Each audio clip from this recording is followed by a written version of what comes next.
Hey, how's it going? My name is Adam Woods, and I'm a producer here at Oakwood Studios.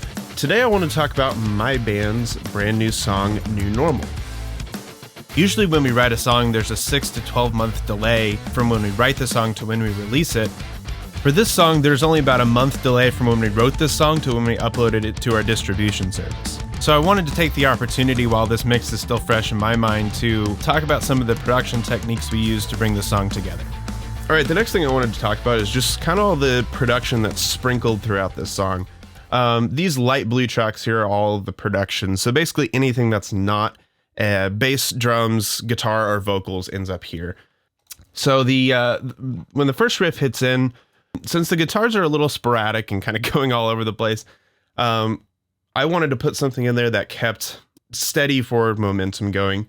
And that was kind of these stabs or kind of pulsing synthesizers. So there's two layers to this. There's this first one that's kind of a vocal sounding effect.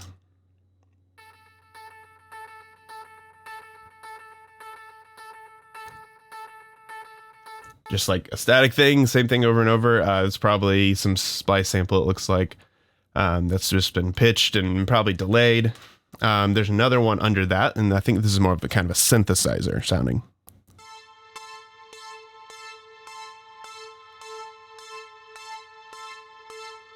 Yeah, very traditional sounding synthesizer. So putting those together,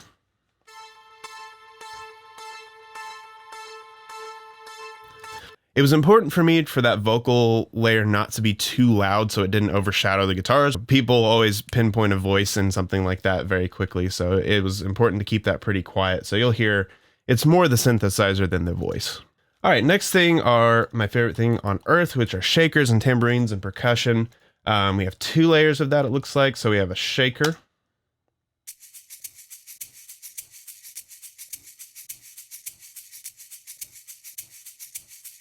You can hear it's a pretty primitive little loop there. You can hear the kind of turnaround is not very clean, but it works in context, and that's all that matters. The next one is a tambourine. This looks like it was actually a sample.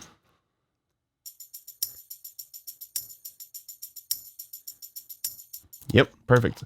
So altogether, we kind of have all these elements like a tambourine, a shaker, and these synth parts that are really driving this part forward and keeping the momentum going to that first verse so people don't get too bogged down with this hyper guitar riff.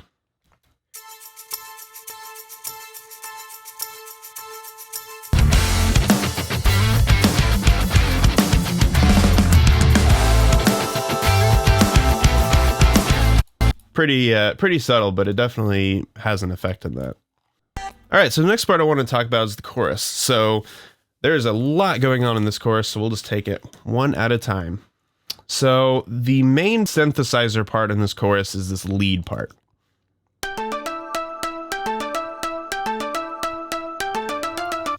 So this was actually originally a guitar part that was doubled up on a synth and actually kind of ended up being more of the synth part, and the guitars are pretty subtle here, but you can hear them playing the same thing together here.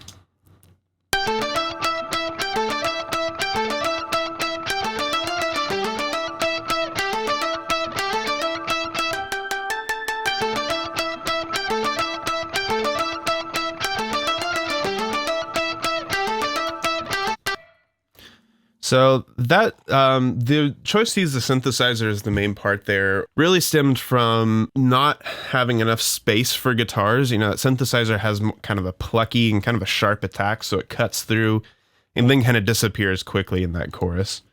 For me, a chorus is always about the vocals. Like everything else should just play a supporting role in making those vocals as impactful as possible.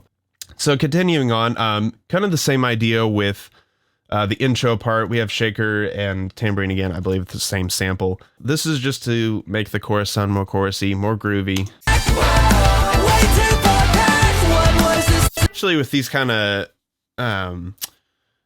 changing kind of beats and accents and the little triplet thing in the middle, you know, it's important to have some sort of like constant rhythmic thing going through for me. Kind of just maintain that groove and that beat going through. There's also just some impacts here. This is just to kind of highlight the beginning of the chorus and tell the listener, hey, you're about to hear the important part of the song.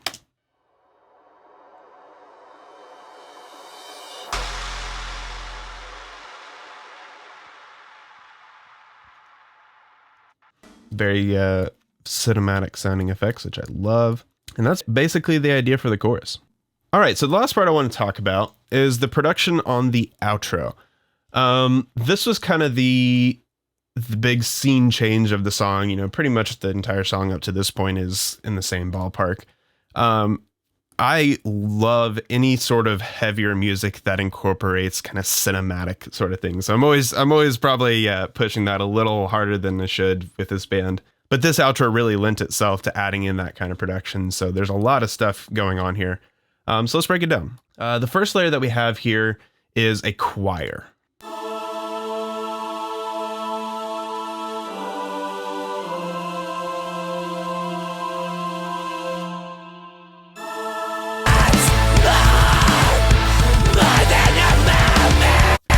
So that really starts to immediately push this towards a more epic territory, which I'm really, really happy with. Right under that, we have some strings as well.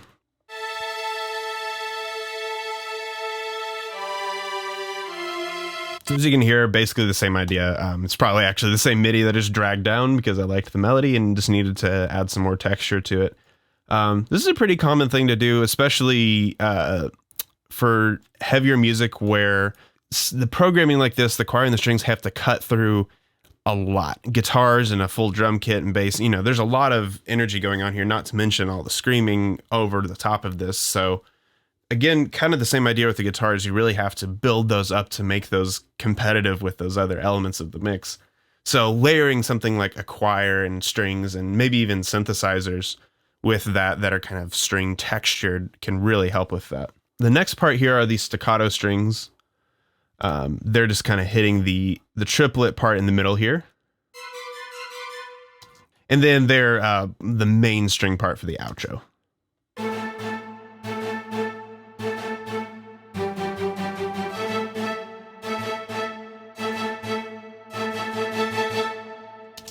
Very simple. They're just playing right along with where the guitars are going there. This is the kind of the same idea. This string sound is mixed with a little bit of kind of a string textured synthesizer. Synthesizers just typically work well for this because they're generated. They don't have the same kind of dynamic range that strings do naturally. So mixing those together can be really helpful to kind of push that sound forward. So through this whole thing, we have what I call as a pulse. So basically this is like a synthesizer that has a kind of a tremolo or a gate, depending on how you look at it, that's matched to the tempo that runs this whole part. And this is something I do in lots of different mixes. It's kind of the same idea as the percussion at the beginning of the song. It's pushing the song forward, pushing the part forward to get it to that next step and add intensity.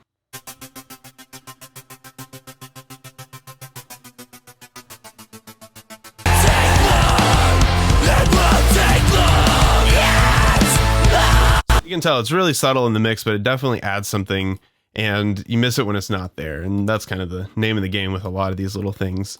You know, there's the prominent things like the strings, and then kind of the background things like these percussion and these pulses that just add a little bit of texture to it. All right, so there's two more elements here that I want to talk about. So this next thing is a guitar reinforcer. So this is actually a synthesizer that's doubling the guitar part.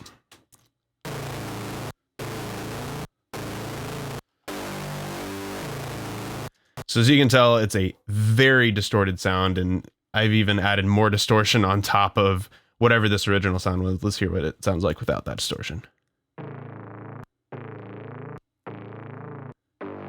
Yeah, so very, very, very distorted. The idea to this is the pitch down guitars can sometimes not be as solid, especially if what you use to pitch them down isn't very accurate or kind of warbles a little bit. It can help to add something like that that's very solid and synthesized, obviously. So that's a good little trick to kind of make that a little more solid. And here, I'll play those together so you can kind of hear that melds in. The idea, again, is not to hear that synthesizer. It's really playing a supporting role and just reinforcing those guitars, so this part is very impactful.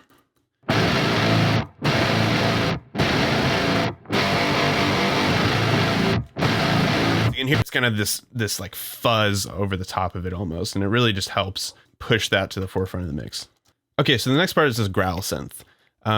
This is one that I felt very strongly should be one of the more prominent parts to this, and And the final mix, I'm happy where it is, but it could have even been louder. I just love the way this sounds. I'll play it.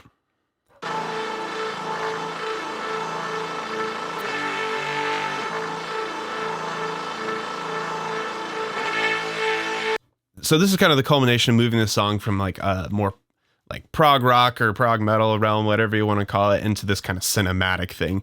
So this is a very like modern, like movie trailer, Transformers kind of sound. And it's just a synthesizer run through a bunch of different distortions and filters. I don't remember what it is, to be honest. There were so many different things on this. I remember spending a lot of time just messing with this audio until I got it where I wanted it.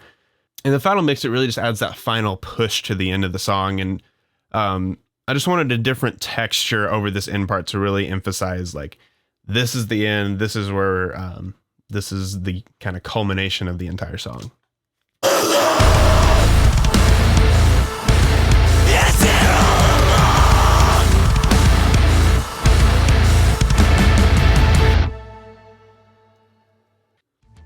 All right, I think that's all I have for New Normal. If you haven't already, go check out the music video on YouTube. Just search New Normal featuring Michael Skaggs of Outlining Color by a Mixtape Catastrophe. If you're interested in recording with me and getting these kinds of production elements on your music, visit my Facebook page at facebook.com/OakwoodStudiosOK and shoot me a message. I work with a variety of different genres of music and offer tracking, editing, mixing, and mastering services, as well as reamping.